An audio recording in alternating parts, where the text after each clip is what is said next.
Assalamualaikum warahmatullahi wabarakatuh.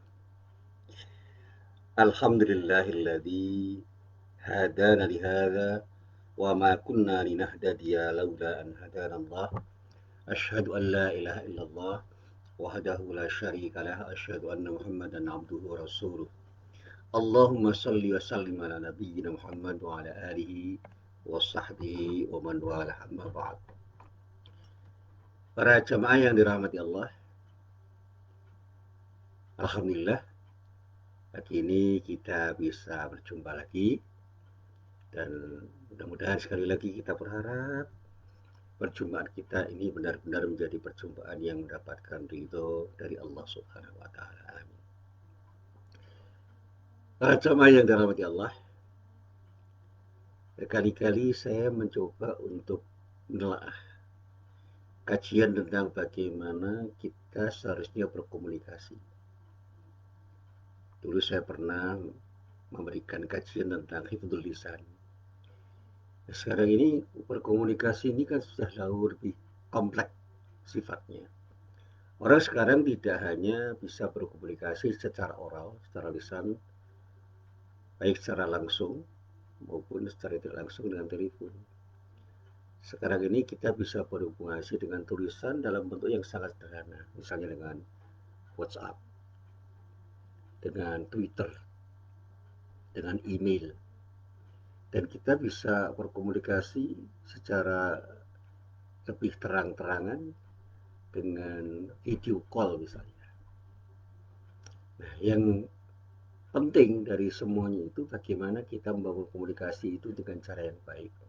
Sehingga proses komunikasi itu diharapkan akan menghasilkan kebaikan atau kemaslahatan. Ya, diskusi tentang etika berkomunikasi dalam bermedsos, bermedia sosial itu memang sudah diselenggarakan oleh beberapa pihak. Dan kesimpulannya sederhana sebenarnya. Kita harus menjaga akhlak kita di dalam berkomunikasi. Berkomunikasilah dengan sebaik-baiknya, berbicaralah dengan sebaik-baiknya, dengan santun, sehingga melahirkan sesuatu yang baik. Jangan berkata-kata yang kasar, jangan mengatakan sesuatu yang berpotensi tidak baik, dan semuanya itu kita kerjakan benar-benar dengan niat yang tulus. Bahkan pilihan kata pun sekarang sudah harus dicermati, karena pilihan kata yang tidak tepat bisa saja disalahpahami dan mungkin saja akan bisa mengakibatkan sakit hati orang ketika kita berbicara. Dan kita pun bisa salah paham terhadap apa yang dikatakan orang ketika orang itu salah memilih kata yang harus diucapkan ketika mengucapkan kata-kata itu kepada diri kita. Nah, para jemaah yang dirahmati Allah, hari ini saya sedikit ingin berbicara tentang sesuatu yang menurut saya sangat penting untuk saya katakan. Berpijak dari bacaan saya terhadap surat Al-Ahzab ayat 70. Di dalam ayat itu dikatakan a'udzubillahi minasyaitonirrajim. Ya ayyuhalladzina amanu taqullaha wa qulu qawlan sadida. Hei orang-orang yang beriman, bertakwalah kamu kepada Allah dan katakanlah perkataan yang benar. Ya. Kata sadid itu diterjemahkan dengan terjemahan yang benar. Nah, mari kita coba kita tahu. Saya selalu mengatakan bahwa setiap orang itu tidak bisa menghindari untuk tidak berkomunikasi. Komunikasi itu adalah sesuatu yang pasti akan selalu dilakukan. Bahkan saya katakan ketika kita diam pun itu merupakan sesuatu yang kita sebut sebagai proses komunikasi. Kita telah mengekspresikan kediaman kita dengan bentuk komunikasi isyarat misalnya. Sulit kita bayangkan apa yang terjadi ketika kita tidak bisa berkomunikasi atau tidak memahami pesan sebuah komunikasi. Saya pernah ditanya tentang sesuatu, saya diam. Ternyata orang menunggu untuk saya ngomong. Padahal diam saya itu saya lakukan karena saya tidak ingin ngomong dengan omongan yang bisa membuat orang salah paham. Orang menunggu. Kemudian agak lama mereka menunggu, ada yang bertanya, gimana Pak? Karena orang menunggu-nunggu, saya terpaksa mengatakan sesuatu yang menurut saya tepat untuk saya katakan. Saya katakan begini, saya tidak akan tergesa-gesa mengatakan sesuatu karena sesuatu yang saya ucapkan itu sesuatu yang sangat sensitif. Orang bisa salah paham. Orang bisa memahami apa yang saya katakan itu kalau dia bisa memahami maksud saya sepenuhnya dengan apa yang saya ucapkan itu tanpa memotong bicaraan saya. Nah, boleh nggak saya berbicara agak panjang dan tolong berprasangka positif terhadap saya. Jadi jangan suudon pada saya. Kemudian orang-orang yang mengatakan, silakan Pak. Barulah saya bicara pelan-pelan dan mereka mendengarkan dengan khidmat, dengan cermat, dengan tenang.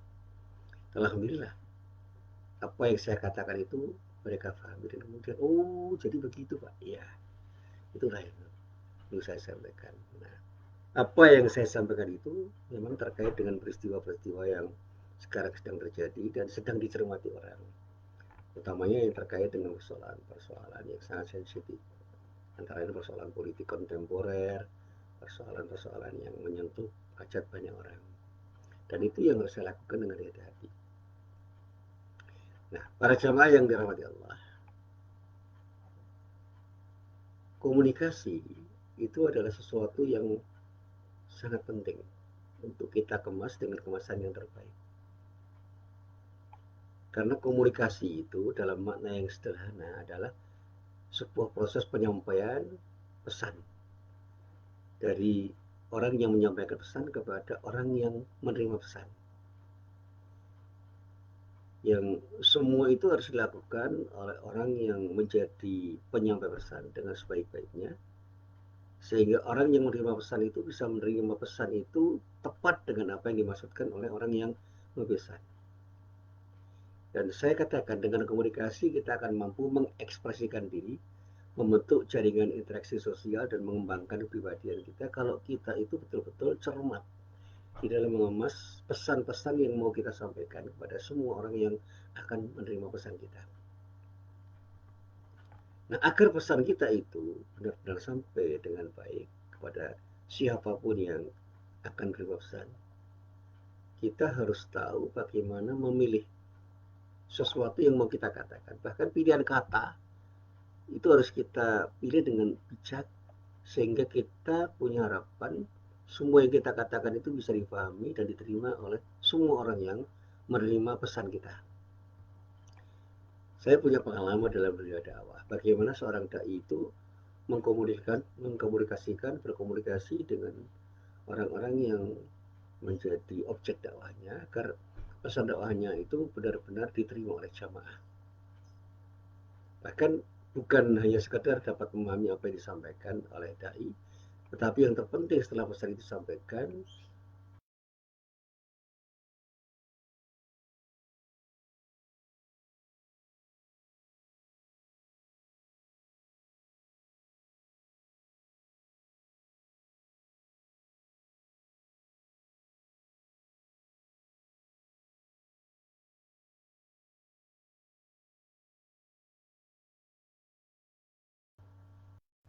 saya pernah melihat bagaimana seorang muballigh itu bisa punya kemampuan berkomunikasi untuk menjadikan materi yang berat itu menjadi ringan untuk diterima. Bahkan bisa menjadi cerita yang lucu dan menjadi lucuan yang membuat orang itu bisa tertawa, bisa tersenyum karena terkesan lucu. Tetapi bukan berarti menghilangkan substansi pesan itu. Nah, keterampilan berkomunikasi seorang dai yang seperti itu tidak mudah dimiliki oleh seorang dai. Bahkan untuk mengembangkan diri menjadi orang yang bisa berkomunikasi dan membuat orang itu dengan mudah menerima pesan yang dia sampaikan, itu perlu waktu, perlu kesabaran. Banyak orang-orang yang disebut orator yang karena kehebatannya berorasi bisa menggerakkan banyak orang. Dia betul-betul bisa menggerakkan orang dengan pidatonya dan berkomunikasi dengan baik dan menggugah orang untuk melakukan sesuatu atau tidak melakukan sesuatu. Dan bahkan saya katakan kalau itu kemudian dikembangkan dalam kegiatan tulis-menulis, saya yakin tulisan kita pun bisa menggerakkan orang. Saya punya kesan yang baik terhadap tulisan-tulisan para penulis yang piawai menulis dengan tulisan-tulisan yang mudah untuk difahami. Terutama kalau kita bicara tentang bagaimana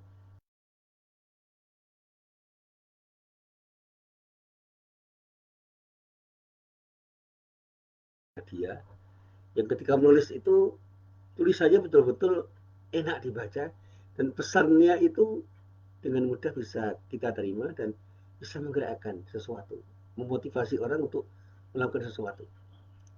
Jadi salah satu saja, masih banyak orang yang bisa berbuat seperti itu. Saya dulu sering membaca tulisannya Zaim Mukhrawi yang sekarang jarang menulis, kamu gak muncul lagi tulisan-tulisannya, utamanya di harian Republika. Bahkan saya dulu sering membaca tulisan-tulisan para kolumnis di majalah Tempo, majalah Gatra, dan di beberapa koran harian yang sangat bagus dan bisa menggerakkan seseorang untuk berbuat sesuatu meskipun gagasannya itu berat sekali tapi dia bisa menyampaikan dengan sangat bagus dan itulah kemampuan berkomunikasi secara tertulis. Dan kalau kita bicara tentang bagaimana berkomunikasi secara lisan, kalau kita lihat dalam dunia tabligh, saya melihat orang-orang seperti Ustadz Abdul Somad itu luar biasa. Kalau dulu ada Ustadz Zainuddin FZ, itu memang banyak penggemarnya. Nah, para jemaah yang dirahmati Allah, kita bisa mencatat bagaimana orang-orang hebat itu menjadi lebih hebat dan dikenal hebat karena kemampuan berkomunikasinya. Dan saya sampaikan bahwa kemampuan berkomunikasi itu tidak bisa diraih secara instan. Ada ilmunya tetapi lebih banyak seninya. Bahkan para rasul itu sesungguhnya hampir semuanya itu punya potensi untuk berkomunikasi secara baik. Karena itulah kemudian pesan-pesan mereka itu bisa diterima. Salah satu yang dulu pernah saya sampaikan bagaimana Musa itu berduet dengan Harun. Musa itu punya gagasan yang kuat, tetapi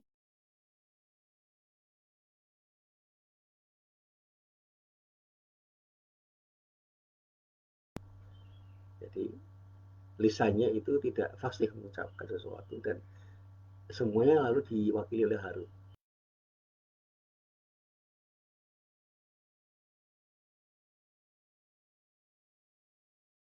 Mengatakan sesuatu kepada Fir'aun sulit untuk diterima karena Fir'aun sudah menganggap apapun yang dikatakan oleh Musa dan Harun itu sebagai sesuatu yang salah. Ada sikap a priori, pokoknya apapun yang dikatakan Musa dan Harun itu salah. Nah, menghadapi orang yang punya sikap a priori seperti ini tidak mudah bagi kita untuk berbicara dan bahkan meyakinkan orang itu. Apalagi kemudian sudah dilatar belakangi oleh sikap benci yang sebegitu rupa. Dan salah satu yang saya katakan menentukan kenapa pesan-pesan yang kita komunikasikan itu bisa berhasil, sehingga bisa memberikan efek yang bagus pada orang yang menerima. Itu ada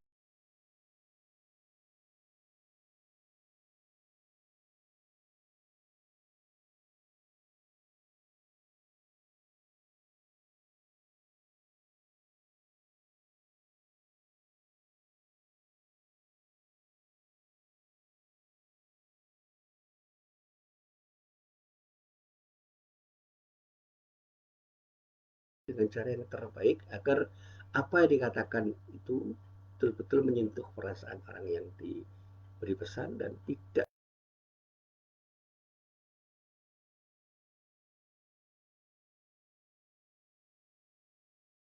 Bagaimana seorang yang punya kemampuan berkomunikasi dengan baik itu bisa mengemas pesan-pesan komunikasi itu dengan sebaik-baiknya, kemudian mengatakannya dengan sangat bagus sehingga betul-betul mempengaruhi orang yang mendengarnya, yang menerima pesan itu, dan kemudian orang yang menerima pesan itu tergerak untuk melakukan sesuatu atau tidak melakukan sesuatu yang terkait dengan isi pesan itu.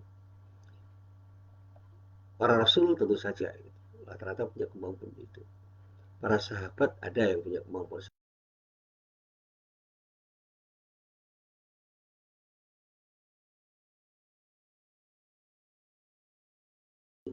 dengan cara berkomunikasi seperti itu, orang akan tergerak untuk melakukan atau tidak melakukan sesuatu. Kita lihat misalnya tontonan di televisi, ada beberapa orang yang memang punya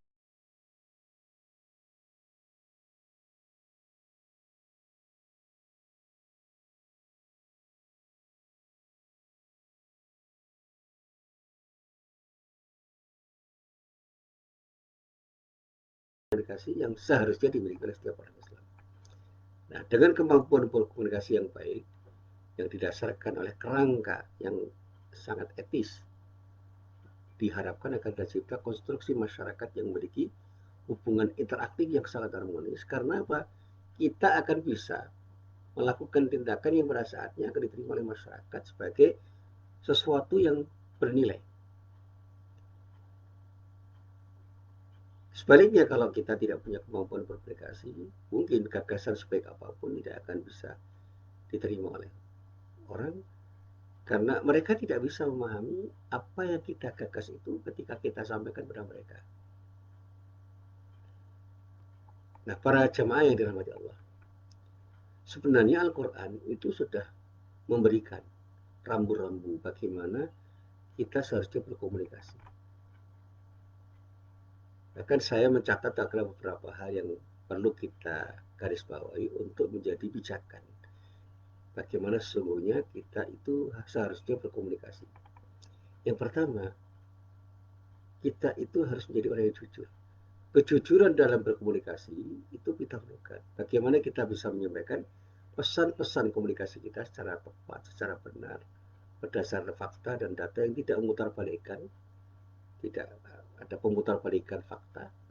Dan yang utama dari semua itu adalah bagaimana kita dengan jujur mengatakan apa yang kita lihat, apa yang kita dengar untuk kita katakan kembali kepada orang dengan sebaik-baiknya menurut apa yang betul-betul kita lihat dan dengar itu. Sehingga ketika orang-orang yang kita beri pesan komunikasi itu membuktikan kebenaran apa yang kita katakan, mereka bisa membuktikan di lapangan bahwa ternyata apa yang kita katakan itu betul-betul ada dan benar. Sehingga kita mendapatkan kepercayaan dari orang. Jadi orang yang jujur itu dengan mudah mengatakan sesuatu kepada orang dan orang mudah percaya karena apa? Kepribadian kita itu sudah dikenal sebagai orang yang tidak pernah berbohong. Itu yang dulu pernah saya ceritakan. Ada dua orang yang sama-sama memberitakan sesuatu. Yang pertama tidak dipercaya orang karena terkenal sebagai pembohong. Yang kedua, begitu dia ngomong langsung semua orang percaya. Karena apa? Dia terkenal sebagai orang yang tidak pernah berbohong. Jadi ini menyangkut siapa yang mengatakan. Jadi kalau ada orang yang mengatakan dengarkan apa yang dia katakan, jangan hanya mendengar siapa yang mengatakan bahwa itu terungkap dari sebuah ungkapan unzur maqala wala tanzur mangqala. Lihatlah apa yang dikatakan, bukan lihat atau perhatikan orang yang mengatakan. Itu memang sesuatu yang ideal, tetapi dalam kehidupan nyata siapa itu penting, bahkan kadang-kadang lebih penting dari apa yang dikatakan. Karena apa yang mengatakan itu menjadi orang yang sudah dipercaya orang. Seharusnya kita itu bisa mendengar apa yang dikatakan orang. Siapapun yang mengatakan itu yang seharusnya, tapi kenyataannya tidak seperti itu, tidak mudah. Maka di dalam penelitian hadis, penelitian sanad itu menjadi sangat penting sebelum orang menerima matannya.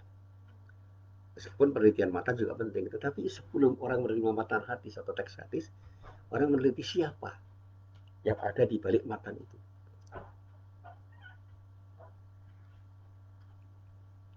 Yang kedua, setelah kita itu jujur, kita harus membangun keteladanan dan punya sikap yang menyejukkan. Maksudnya di dalam berkomunikasi hendaknya kita juga melihatkan dan mengekspresikan keteladanan dengan suasana yang menyenangkan dan menyejukkan.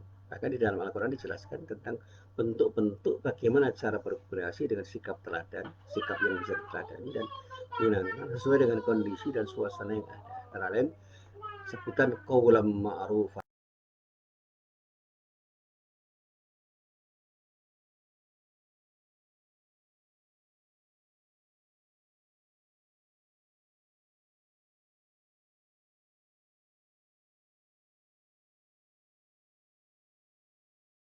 diterima dan lemah lembut. Ada qaulan baligha, ada komunikasi yang efektif yang menyentuh atau menggugah. Ada qaulan layyina, perkataan atau komunikasi yang lemah lembut. Dan masih banyak lagi itu pernyataan-pernyataan di dalam Al-Quran itu ada. Sehingga qaulan ma'rufah dan lain-lain itu adalah sesuatu yang bisa dipahami bagaimana kita bisa berkomunikasi dengan proses komunikasi yang menyejukkan dan bisa diteladani. Yang ketiga, bagaimana kita mengemas informasi dan pesan yang betul-betul akurat sehingga validitasnya, kapsanya itu bisa bertanggung jawab.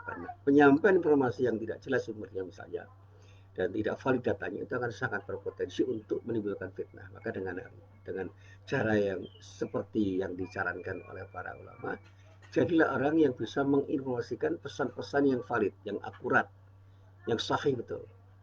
Sehingga apa yang kita berikan itu akan bisa memberikan dampak positif pada orang karena apa yang kita informasikan itu betul-betul valid. Sehingga ada peringatan jangan sampai kita itu terjebak pada informasi bohong yang dilakukan oleh orang yang fasik. Dan kita harus bisa bertabayun. Yang keempat, ada pertanggungjawaban. Bagaimana kita menjadi orang yang bertanggung jawab. Nah, sikap bertanggung jawab itu merupakan sikap yang sangat penting untuk kita pelihara dalam perilaku kita sebagai seorang muslim.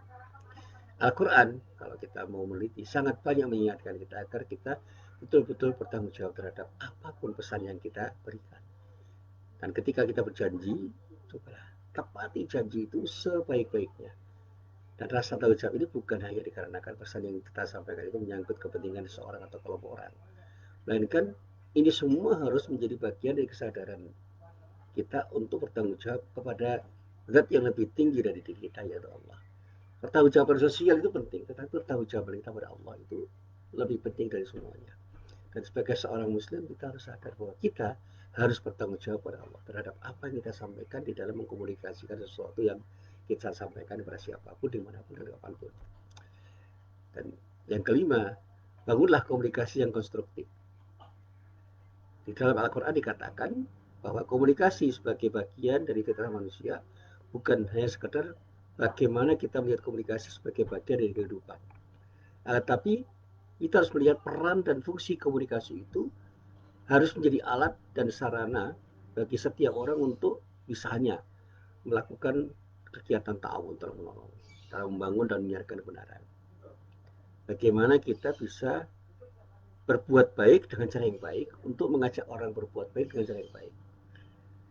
Bagaimana kita bisa saling memberikan nasihat untuk tidak terjebak pada sesuatu yang tidak baik dan melakukan sesuatu yang terbaik. Itu adalah sesuatu yang harus kita lakukan. Ini yang namanya komunikasi konstruktif. Nah, sekarang ini banyak komunikasi yang justru destruktif, yang banyak melahirkan fitnah, banyak melahirkan sesuatu yang kurang baik. Karena apa? Semua kita lakukan dengan pertimbangan-pertimbangan yang kurang matang. Sekali lagi, saya mengingatkan di akhir pengajian saya ini sesuai dengan apa yang saya alami di lapangan. Masyarakat kita itu bisa terbangun menjadi masyarakat yang baik karena ada pola hubungan interaktif yang betul-betul baik di antara mereka. Sehingga kita ini bisa melihat bagaimana mereka sama-sama membutuhkan dan bisa memberikan sesuatu yang terbaik satu sama lain. Nah, pola hubungan itu harus dibangun dengan proses interaksi yang konstruktif. Bagaimana kita menciptakan pola hubungan yang bisa terbangun dengan harmonis? Tentu saja itu terjadi karena kecakapan kita di dalam melakukan komunikasi yang baik. Dan kita harus belajar dan belajar untuk berkomunikasi dengan sebaik-baiknya dengan kerangka etis yang ditawarkan oleh Al-Quran yang insya Allah akan bisa menciptakan konstruksi sosial yang ideal. Karena Al-Quran itu dikatakan oleh para ulama sebagai ethical document, dokumen etis yang memuat pesan-pesan tentang bagaimana seharusnya bisa berkomunikasi, bagaimana kita sebagai orang yang beriman bisa berkomunikasi yang selaras dengan apa yang seharusnya kita sampaikan dengan cara-cara yang terbaik. Saya katakan di dalam bahasa saya sehari-hari ketika saya berbicara dengan teman-teman, yuk kita kemas apa yang mau kita katakan dengan kemasan yang terbaik, lalu kita komunikasikan dengan cara yang terbaik, dan kita harus mengenal siapa yang kita ajak berkomunikasi sehingga apa yang kita sampaikan itu betul-betul mereka terima dengan sebaik-baiknya. Ini yang selalu saya akan sampaikan berkaitan dengan sebuah riwayat yang mengatakan khotibun nasa ala qadri qulim. Kita harus punya kemampuan untuk berbicara sesuai dengan kemampuan orang yang kita ajak bicara. Sehingga nalar orang yang kita ajak bicara itu harus kita kenali, sehingga apa yang kita katakan itu mereka terima. Saya pernah melihat sebuah diskusi di sebuah acara televisi, saya sebut saja ILC. Banyak pembicara itu yang betul-betul secara jujur mengatakan sesuatu dan piawai mengatakan sesuatu, tapi gagasannya itu tidak selaras dengan nalar masyarakat awam pada umumnya. Ternyata masyarakat awam salah paham terhadap apa yang mereka katakan, sehingga responnya itu cenderung negatif. Padahal ketika saya coba untuk saya pahami, pesan-pesannya sangat positif, sangat bagus. Dan gagasan-gagasan yang mereka katakan itu adalah sebuah gagasan yang sangat bagus. Sementara ada seorang pembicara yang nalarnya itu setara dengan nalar masyarakat awam yang diajak bicara. Nah, orang itulah yang justru diterima gagasannya, padahal kalau saya cermati gagasannya itu kurang bermutu. Tetapi menjadi sesuatu yang bisa diterima karena bersesuaian dengan nalar masyarakat awam yang menyaksikan acara itu. Meskipun di ILC itu kebanyakan yang menyaksikan bukan orang awam sebenarnya, orang-orang yang punya nalar yang bagus. Tapi ada sejumlah orang yang nalarnya itu, kalau dalam bahasa Jawa, cupet, ya, cetek dalam bahasa Jawa, ya kurang bagus, yang ternyata juga menonton. Mereka berharap bisa mendapatkan informasi yang melegakan, tapi karena proses komunikasinya nggak berjalan dengan baik, karena nalar orang yang berbicara itu terlalu tinggi untuk dinalar oleh orang-orang yang mendengar, sehingga apa yang dikatakan oleh orang-orang yang pinter itu tidak diterima sebagai sesuatu yang bisa mereka terima dengan baik. Jadi sekali lagi, mari kita mencoba mengenali siapa yang kita ajak berkomunikasi dan bagaimana kita mengemas komunikasi-komunikasi yang kita kemas dengan kemasan yang terbaik itu dengan kemasan-kemasan yang tepat untuk kita sampaikan kepada orang-orang yang akan menerima pesan komunikasi kita itu. Jadi kita harus memilih tempat di mana kita berkomunikasi dan waktu berkomunikasi serta siapa yang kita ajak bicara itu dengan pengenalan yang terbaik, dan pada saatnya apa yang kita katakan itu insya Allah akan bisa mereka terima dengan sebaik-baiknya karena tepat. Jadi yang terakhir ini saya sampaikan, mari monggo kita belajar untuk mengenal siapa diri kita di hadapan orang yang akan kita ajak bicara, dan kita mengenal siapa mereka yang akan kita ajak untuk berkomunikasi, serta bagaimana kita itu memilih apa yang mau kita komunikasikan dengan cara-cara yang terbaik sehingga apapun yang kita katakan insya Allah akan bisa diterima oleh siapapun yang kita ajak untuk berkomunikasi, dan pada saatnya akan bisa melahirkan perubahan-perubahan ke arah yang lebih baik. Inilah apa yang bisa saya sampaikan, mudah-mudahan bermanfaat. Billahi taufik wal hidayah. Assalamualaikum warahmatullahi wabarakatuh.